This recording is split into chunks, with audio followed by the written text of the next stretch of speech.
and welcome in to be our guest. And we have with us Alan Mathis, who is the Executive Director of One Place Family Justice Center. You know, in this day and time, folks, there's a lot of bad stuff going on, and we have places that really can help, and what we want to do is let you know about these places.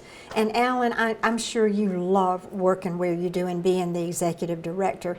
Tell us something about One Place Family Justice Center. Well, first let me say, Virginia, thank you for this opportunity. A pleasure. Now there's you said some tough things happen in the world we live in today, and so we're dealing with a couple of tough issues, but there's a bright side over there. And that's what we try to do at One Place Family Justice Center. We help victims of domestic violence and sexual assault and rape find healing, right? Find healing and to help them seek justice. I love that. That's a great mission, isn't it? Yes, it is. Yeah. And there is so much now, especially with domestic violence, anger, sexual assault, rape. I mean, there needs to be a great place for folks to go to accomplish more than one thing. Absolutely. Absolutely. Well, first of all, getting help should be easy, or certainly easier than it has traditionally been. True. And so part of what we try to do is make sure that every individual who calls us or comes to our door, that we're able to make sure that everything that they need, we can get it to them. If it's, sometimes it's not on site, but we will get the person where they need to be. And I think it's, at the end of the day, it's about integrated, seamless care. And the big thing is, when you're a victim of a domestic violence or sexual assault or rape, you ought not need to pay for help, right? We should provide that help so that we are wrapping you with care and love without charging. You don't have to worry about whether you can afford to get the help that you need, because in the first place, you did nothing wrong. Amen. Right? Thank you. So we ought to be able to help our neighbors out, and that's the whole lesson of the Good Samaritan that I think we believe in here in Montgomery and Central Alabama. I love that, and I think that if you don't know something like this exists, then you don't know you have a place to go, for one thing.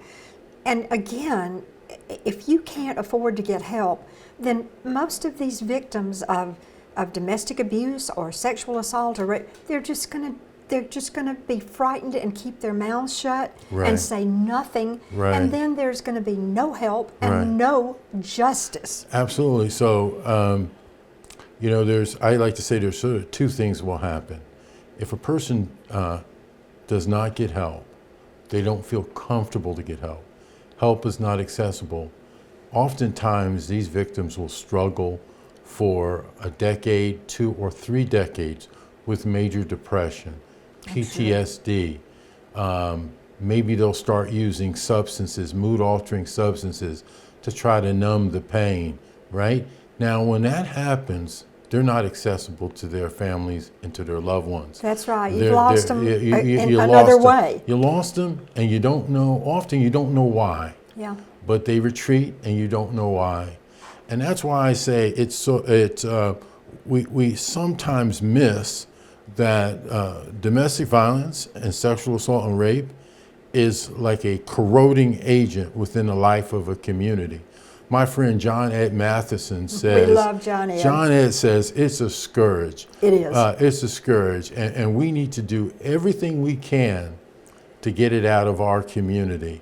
And as he said to me, Alan, I think that in Central Alabama, maybe not every place in our country can deal with it effectively, but if there's a place that can do that because of our values, it would be Central Alabama, right? Because of our belief systems and so forth, and our ability just to face tough things head on and to be successful.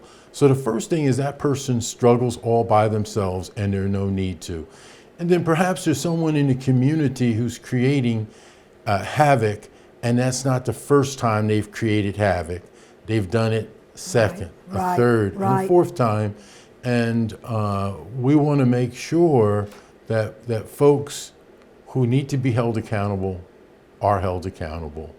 And I think those Amen to that. That's and you know what? I think a lot of times today we want to dismiss that part of the justice, but you can't leave it out of the recipe. If you do not have accountability, you will have repetition. Right. And that's just a fact.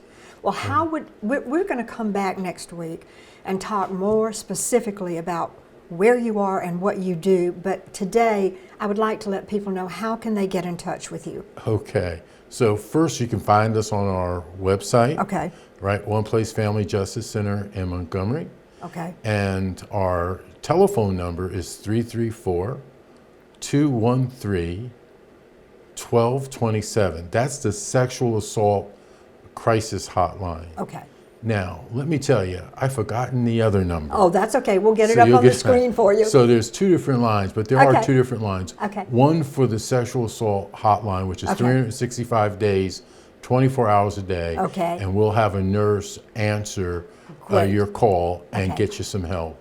And then the other line is more so used for people who with a domestic violence situation. And they want us to help them by doing some case management work. Gotcha. Well, thank you so much. And like I said, folks, we'll be back next week, and thank you so much for being with us. We'll be right back.